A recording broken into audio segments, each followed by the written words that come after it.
মেয়ের এই অবস্থা হয়েছে। এখন ওর কাছে লোকেদের দরকার এবং মেলামেশার দরকার, যাতে ও নিজের আসল বন্ধুদের চিনতে পারে। ওকে ডাক্তার, অবশ্যই আমরা আপনার কথা মেনে চলবো।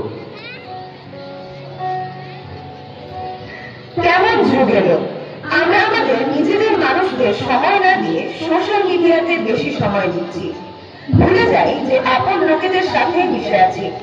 এখন মানুষ অন্যের কষ্টকে মজা বানাচ্ছে, নিজের কষ্টকে স্ট্যাটাস দিচ্ছে।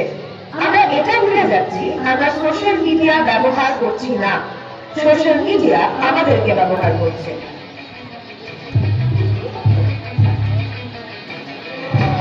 शायद परिंदा है तू, दिखला दे जिंदा है तू, बाकी है तुझ में हौसला। तेरी जुनू की आगे अंबर पनाहे मांगे, करता दे तू जो फैसला। टूटी तकदीरें तो क्या, टूटी शमशीरें तो क्या, टूटी शमशीरों से ही